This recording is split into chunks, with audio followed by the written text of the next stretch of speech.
Sa kabila ng tatlong rounds ng pag-uusap sa Switzerland, ang US at Iran ay hindi pa rin nakabuo ng final na kasunduan tungkol sa nuclear program.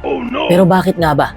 Sa video na ito, susuriin natin ang mga dahilan kung bakit hindi pa nagkakasundo ang dalawang bansa, mula sa technical na issue hanggang sa politika at tiwala sa isa't isa.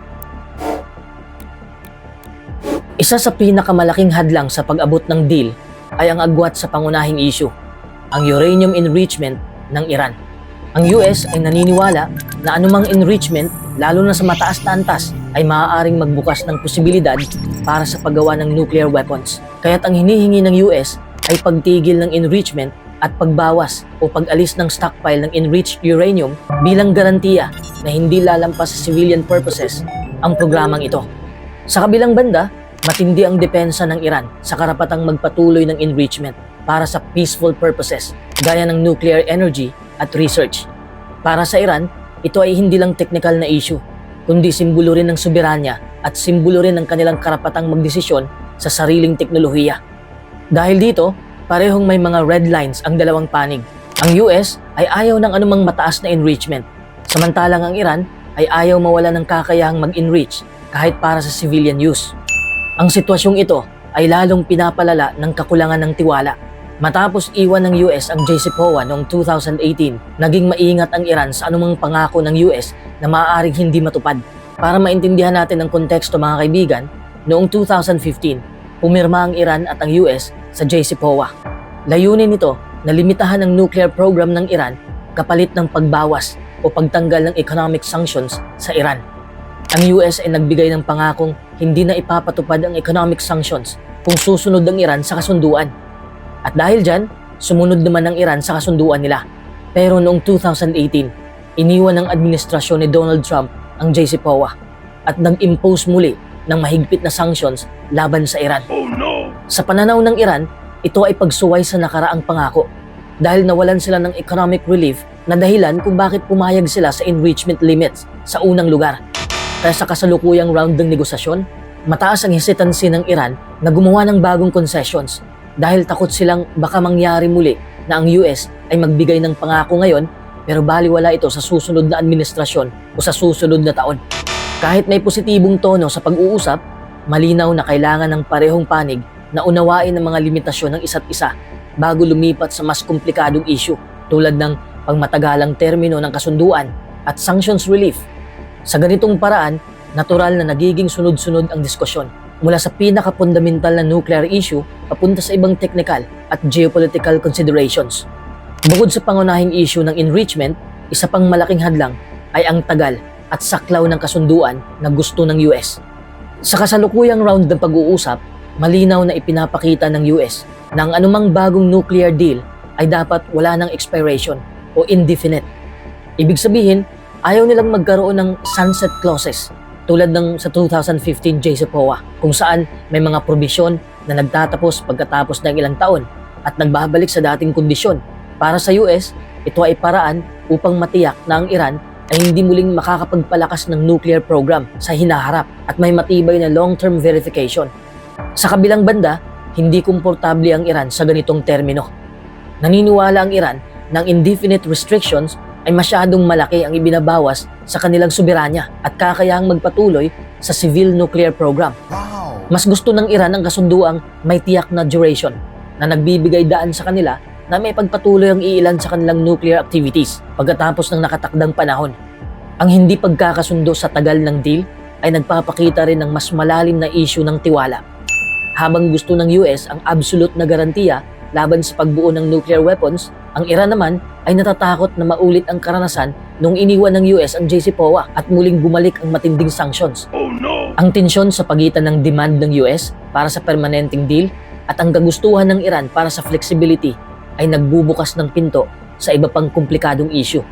Isa na rito ang usapin ng sanctions relief. Gusto ng Iran na matiyak na malawakang matatanggal ang mga sanctions bago sila gumawa ng malalaking concessions. Para sa Iran, ang economic pressure ay patuloy na nagpapahirap sa bansa, kaya't mahigpit nilang ipinipilit na magkaroon ng malinaw na garantiya mula sa US na maaalis ang mga sanctions na ito.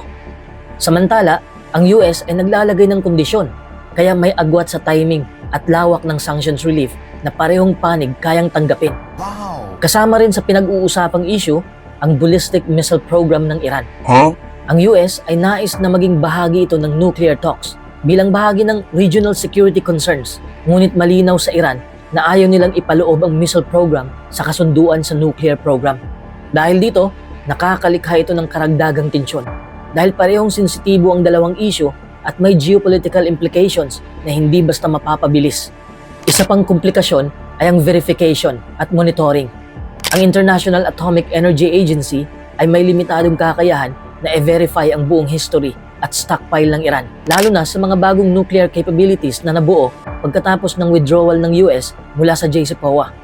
Dahil dito, mahirap para sa parehong panig na magkaroon ng full confidence na nasusunod ang bawat kondisyon na siyang nagiging hadlang sa mabilis na kompromiso. Hindi lang ang teknikal ang hadlang sa pag-abot ng deal. Malaki rin ang papel ng kasaysayan at geopolitical na dynamics sa desisyon ng parehong panig. Sabi ko nga kanina, ang US at Iran ay may matagal ng kasaysayan ng kawalan ng tiwala. Noong 2018, iniwan ng US ang JCPOA. Para sa Iran, nag-iwan ito ng pakiramdam na ang mga pangako ng US ay hindi laging matibay.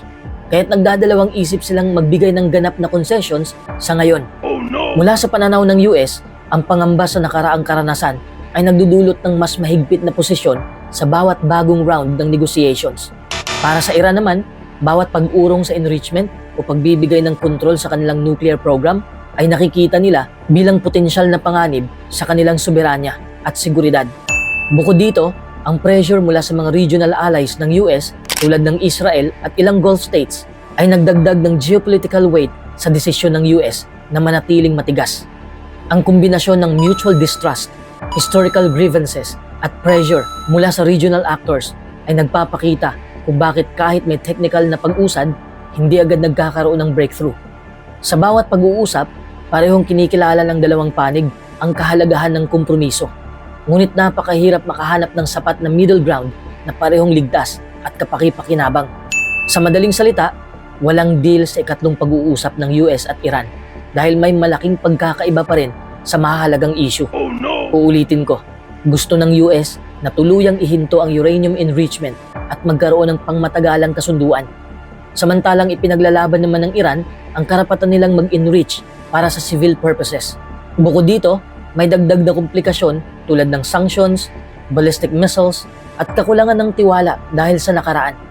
Hanggang hindi naaabot ang kompromiso sa mga red lines na ito, hindi pa posibleng magkaroon ng final na kasunduan.